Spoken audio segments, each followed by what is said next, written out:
Well, to talk more about the US-Iran talks, we're joined now by Thembisa Fakude, Senior Research Fellow at Africa-Asia Dialogues. Good evening and thank you for joining us. To start off with, the US and Iran resumed talks held in Oman, and this comes amid the US increasing military presence in the Middle East. What's at stake for both nations in these talks? Well, I think the rapprochement of any sort is important for peace and stability, and there's been pressure on the United States to engage Iran, particularly from the Gulf countries, because anything outside diplomacy will not only impact on Iran, but it will impact on the region, particularly on countries such as Qatar and Saudi Arabia, Kuwait, and others. So these discussions are supported by the GCC, which is the Gulf Cooperation Council, and I think it's an important step ahead.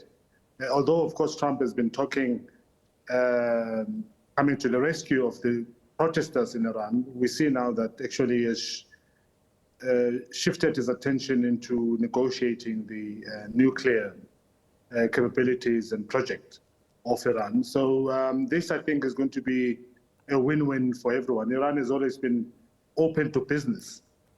In fact, encouraging the United States to come and take advantage of the business opportunities and investment opportunities that exist in Iran.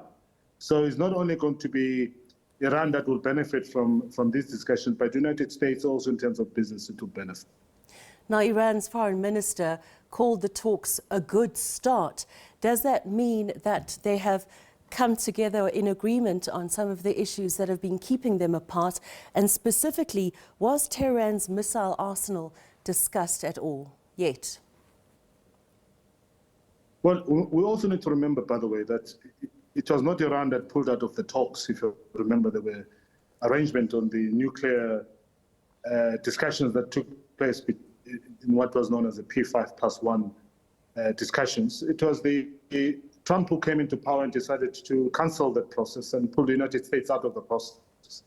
So Iran has always been willing to show interest in negotiations. In fact, the latest ones was when they were discussing, until Israel, of course, come and spoiled the party by bombing. Iran thus cancelling those negotiations, discussions that were taking place.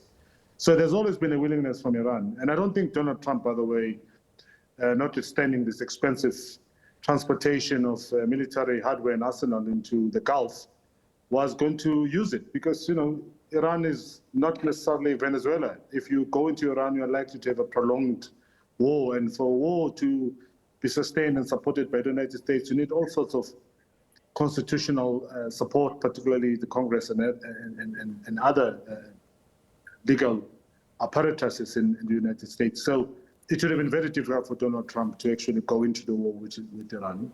But importantly, if he goes into the war with Iran, Iran is not going to sit and fold his hands while the country has been bombarded. It's likely to retaliate. And two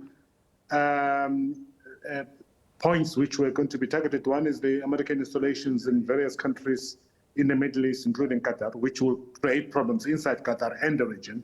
But importantly, Iran was going to attack Israel, who couldn't defend itself during that so-called 12-day war. Israelis were living under the bunkers. So Iran has got the capability of destabilizing Israel and destabilizing the normalcy within Israel. And I don't think that the Israelis at the moment have an appetite of another war, given that they've had that, or the ongoing genocide that we see unfolding in Gaza at the moment. Now, ahead of the talks, US officials also said they wanted to discuss Iran's support for regional armed groups, which highlights the gaps between the countries' positions. How significant is this for peace in the region? Well, I'm sorry, I couldn't hear you. Your sound seemed to have disappeared, so I couldn't hear your question. Can you hear me now? Can you hear me? No, I can't, sorry. Goodness me. The sound seemed to have disappeared. I can hear you, but very faintly. Sound seemed to have disappeared. I'm going to give it one more bash. Can you hear me now?